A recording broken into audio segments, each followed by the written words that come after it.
Filas enormes nos portos dos Estados Unidos no terceiro dia de greve dos estivadores. Conflito no Oriente Médio. Israel ataca o centro de Beirute. No Brasil, triplicam os casos de coqueluche em Brasília. Essas e outras notícias agora no Brasil News.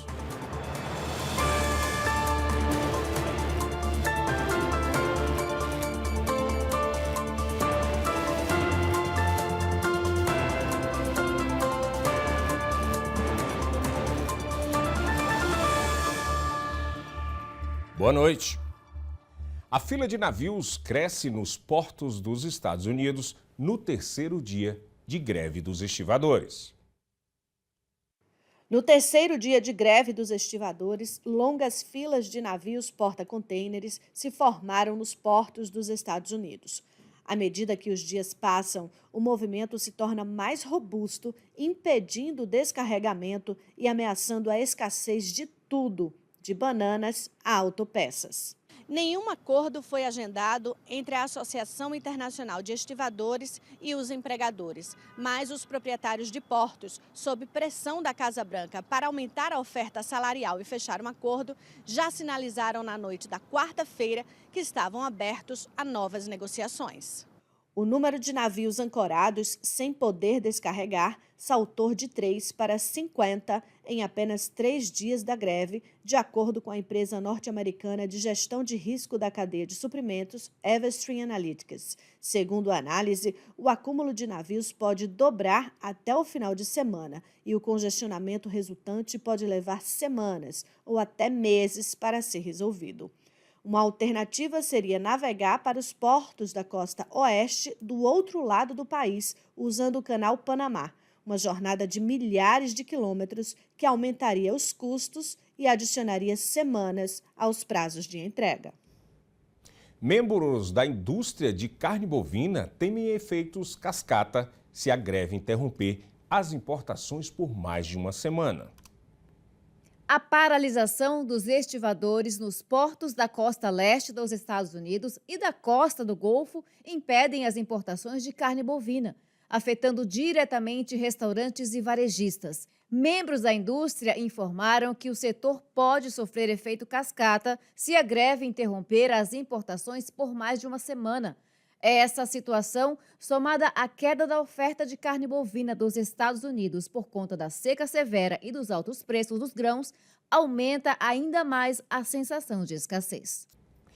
A greve portuária também impacta as importações de frutos do mar e as exportações de frango dos Estados Unidos.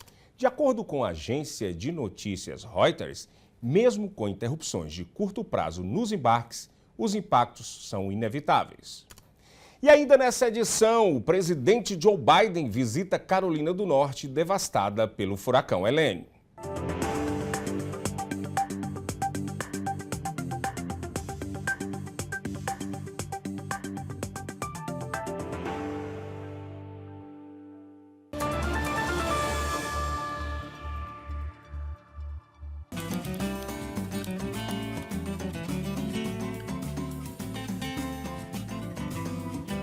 Transforme seu churrasco em uma experiência inesquecível com o mineiro.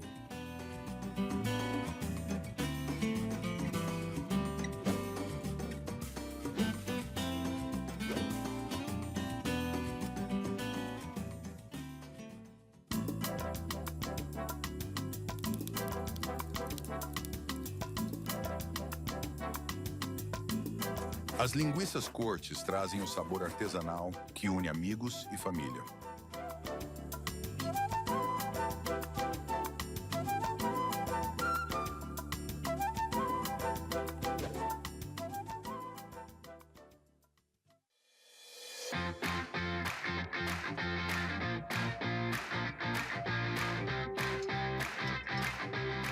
Mimoso traz para a sua mesa o autêntico sabor de Minas Gerais.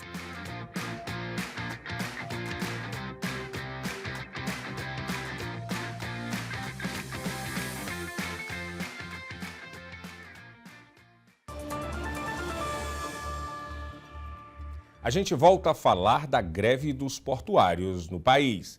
Enquanto alguns estados sofrem com a paralisação, Na Flórida, cruzeiros e determinadas operações seguem normais. As informações com a repórter Lorena Gomes. Quem tem viagem marcada a bordo de cruzeiro, saindo ou chegando na Flórida, não precisa se preocupar em atrasos ou adiamentos por conta da greve dos portuários. De acordo com o sindicato da categoria, o movimento não afeta essa operação. A entrega de combustível no sul da Flórida também não será atingida. Os terminais e caminhões de petróleo estão trabalhando normalmente. Por outro lado, a greve paralisou as importações e exportações tanto em Miami quanto Fort Lauderdale, onde chegam contêineres em massa de produtos frescos da América do Sul. Outro assunto em destaque aqui na Flórida é a passagem do 7º furacão da temporada. Kirk ganhou força ao atravessar o Atlântico Central e passou para a categoria 3. De acordo com os meteorologistas, ele deve se intensificar nas próximas horas, mas sem riscos de atingir o solo americano. A previsão é de que Kirk continue no mar. Apesar disso, a potência dos ventos e tempestades pode gerar fortes ondas e correntes marítimas nas praias da Flórida nos próximos dias. Kirk surge logo depois da passagem do Helene, que devastou cidades inteiras em alguns estados americanos e deixou mais de 160 mortos. Ontem, o presidente Joe Biden visitou as áreas atingidas pelo Helene na Carolina do Norte. Medidas emergenciais foram anunciadas pelo presidente. Confira na reportagem. Uma semana depois da passagem do Helene, e o cenário ainda é de destruição em algumas cidades da Carolina do Norte. O estado foi um dos visitados pelo presidente Joe Biden. Em um sobrevoo por áreas devastadas, o presidente pôde ter uma dimensão dos estragos. Em Asheville, casas ficaram destruídas, principalmente perto do rio. Depois do voo, Biden falou com a imprensa e autoridades. The United States, the nation, has your back. Na ocasião, Biden falou sobre os pedidos de fundos federais para os estados mais atingidos. O presidente disse que aprovou o pedido do governador da Carolina do Norte, Roy Cooper, para que o governo federal cubra 100% de todos os custos de remoção de escombros e medidas de proteção de emergência por 6 meses. 1.000 soldados foram encaminhados para ajudar nos resgates e recuperação das áreas afetadas. Quase 6.000 membros da Guarda Nacional também foram direcionados para os 6 estados atingidos. Nesta quarta-feira, a congressista da Flórida, Kat Cammack, postou um vídeo nas redes sociais com imagens aéreas mostrando os fortes impactos no estado. Helene atingiu o país há uma semana como um poderoso furacão de categoria 4. Por onde passou, deixou um rastro de destruição e matou mais de 160 pessoas. A Casa Branca acredita que o número de mortes relacionadas à tempestade pode ser muito maior. Helene já é considerado um dos furacões mais mortais e destrutivos dos Estados Unidos nos últimos 50 anos.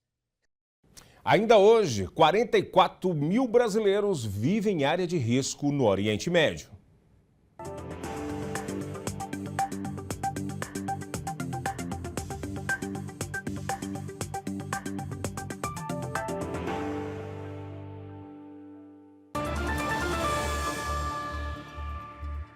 Você está procurando qualidade, variedade e preço baixo? Aqui você está em casa.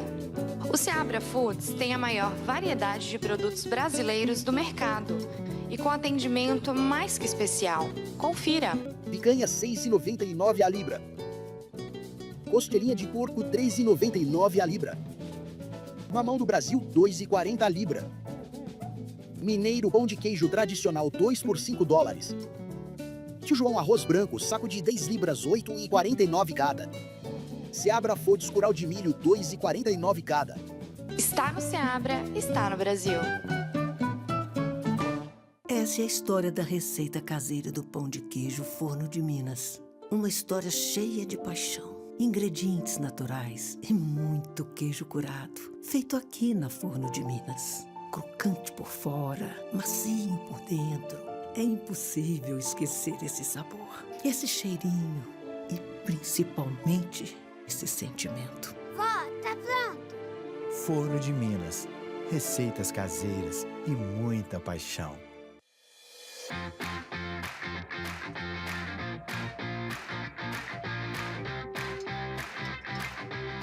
Mimoso traz para a sua mesa o autêntico sabor de Minas Gerais.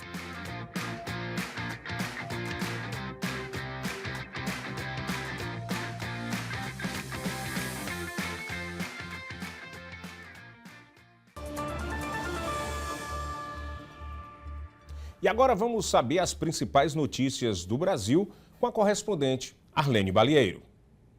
Boa noite a todos. Nesta quarta-feira, em depoimento à Polícia Federal, a ministra da Igualdade Racial, Aniele Franco, afirmou que nos últimos 2 anos foi vítima de assédio sexual do ex-ministro dos Direitos Humanos, Silvio Almeida.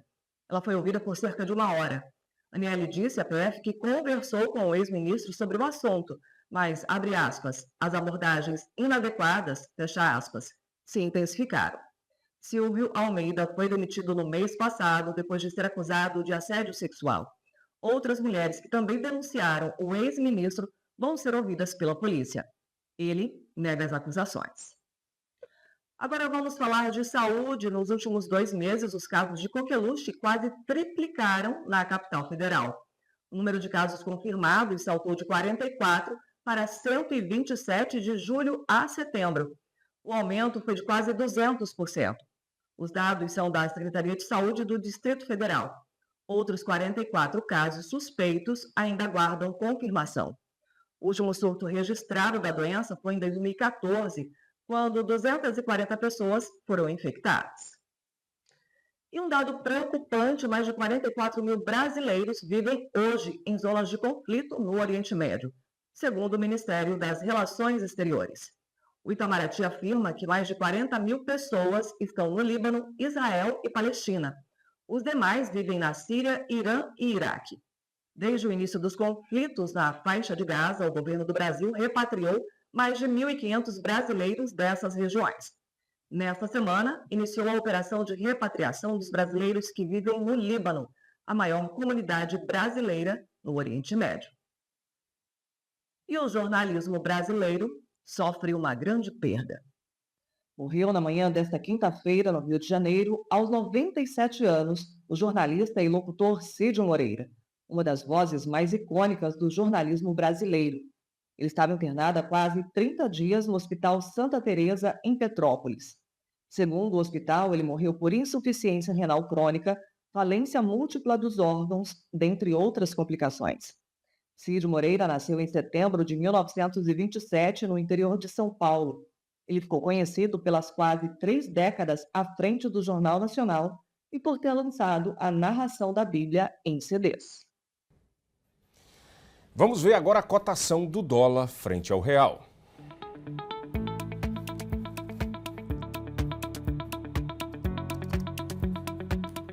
E hoje tem rodada antecipada da Série A do Campeonato Brasileiro. Os confrontos dessa noite são entre Criciúma e Atlético Goianiense e Fluminense e Cruzeiro. A última partida da rodada será no sábado, dia 5 de outubro. O calendário da competição teve alteração por conta das eleições municipais de domingo. A seguir, Banco do Brasil Américas lança operações de financiamento residencial em New York e New Jersey.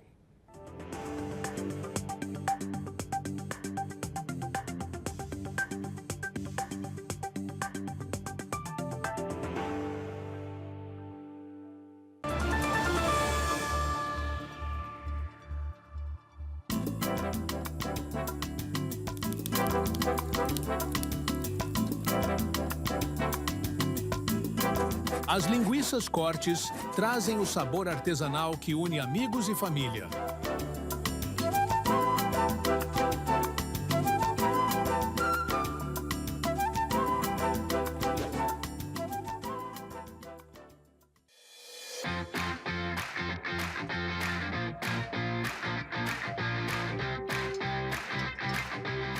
Mimoso traz para a sua mesa o autêntico sabor de Minas Gerais.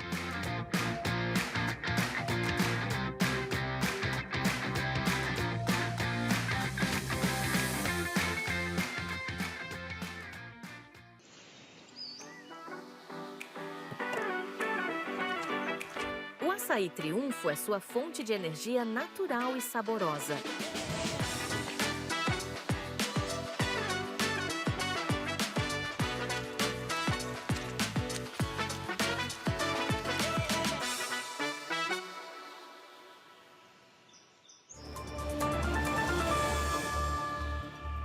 Aumenta a tensão no Oriente Médio. Israel ataca o centro de Beirute capital do Líbano, nas primeiras horas desta quinta-feira. Nas imagens da Reuters, moradores de Beirute, capital do Líbano, aparecem recolhendo os destroços depois do ataque israelense. Edifícios no centro da cidade foram atingidos nas primeiras horas desta quinta-feira.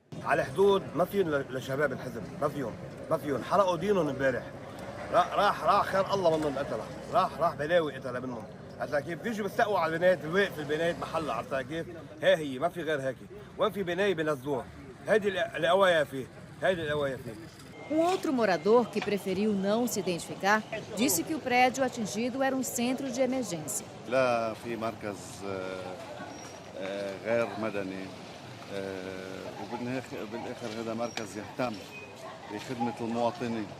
Durante a última noite, explosões e bolas de fogo puderam ser vistas enquanto Israel atacava o coração da capital libanesa. Os israelenses confirmaram que realizaram um ataque aéreo preciso em Beirute. Em um ato histórico, o Reino Unido entrega a soberania das Ilhas Chagos para as Ilhas Maurício. O Reino Unido anunciou a desistência da soberania de um grupo de ilhas estrategicamente importante no Oceano Índico. E isso acontece depois de mais de um século de dominação. O acordo fará com que o Reino Unido entregue as Ilhas Chagos para as Ilhas Maurício, em um movimento histórico. Isso inclui o atol tropical de Diego Garcia, usado pelo governo dos Estados Unidos como base militar para os navios da Marinha e aviões bombardeiros de longo alcance. O anúncio, feito em uma declaração conjunta dos primeiros ministros do Reino Unido e das Ilhas Maurício, encerra décadas de negociações, muitas vezes turbulentas, entre os dois países. O Banco do Brasil Américas, uma subsidiária do Banco do Brasil aqui nos Estados Unidos, lança em Nova York e Nova Jersey o projeto piloto que oferece serviço de financiamento residencial internacional. A compra da casa própria faz parte do sonho americano de muitos brasileiros. E o tradicional Banco do Brasil, que tem braço na América, promete facilitar a conquista do imóvel desejado. O Banco do Brasil Américas lançou nesta quarta-feira, 2 de outubro, em New Jersey e Nova York, o projeto piloto que oferece o serviço de financiamento residencial imobiliário. O BB Américas é um banco 100% americano, é um banco comunitário na Flórida, mas que tem a possibilidade de fazer negócios em outros estados dos Estados Unidos. O nosso sonho sempre foi poder expandir as nossas operações para outros estados. Hoje aqui em Nova Jersey, nós estamos dando um primeiro passo, um passo muito importante para poder expandir os negócios do BB Américas para todos os Estados Unidos. É um piloto, nós vamos começar aqui trabalhando com mortgage residencial, nós vamos testar o mercado. A gente precisa comprovar que todos os nossos estudos de viabilidade desse mercado, elas são verdadeiras, a gente acredita que a gente vai ter sucesso e a partir daí a gente espera expandir ainda mais, oferecendo outros tipos de produtos, outros tipos de serviços, não só aqui para Nova Jersey e Nova York, mas também para outras áreas dos Estados Unidos. A ação do BB Américas representa a abertura do mercado de operações de crédito para além da Flórida, onde a instituição já atua. É o primeiro passo para abrir o mercado fora da Flórida, que hoje nós só estamos no estado da Flórida.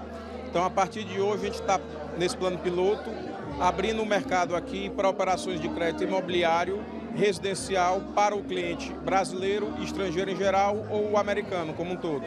Nossa expectativa é que esse piloto dure 6 meses e que a gente tenha uma expectativa de produtividade aqui. Essas expectativas sendo auferidas, a ideia sim é criar uma agência, criar um escritório, alguma outra coisa aqui para expandir outros negócios também que a gente faz na Flórida, fazer em New Jersey e Nova York. A grande parte dos nossos contatos vem de corretores do Brasil que têm clientes com um poder aquisitivo alto, então que entram em contato e falam: meu cliente quer colocar 30%, 40% de entrada, o mínimo é 25%, mas são propriedades caras, propriedades geralmente de 800 mil, 8 milhões, 3 milhões, muitos artistas, cantores, políticos, geralmente esse é o nosso nicho. Cliente há mais de 15 anos do Banco do Brasil, O presidente do Grupo Seabra aprovou a iniciativa da instituição. Eu acho que isto é um projeto piloto muito importante e que vai ajudar muito os brasileiros que estão nos Estados Unidos. Porque vocês conheceram, têm um bom projeto, belíssimas pessoas a trabalhar. Eu há 15 anos trabalho com eles e continuo a apostar sempre com eles. Eles apostam em mim e eu aposto neles. E então temos uma boa relação e eu acho que essa mesma relação pode tornar pessoas aqui que não tinham maneira de poder fazer alguns negócios financeiros que agora podem fazer com eles. E essa edição do Brasil News termina aqui, mas você pode rever todas as notícias no nosso canal no YouTube. Boa noite.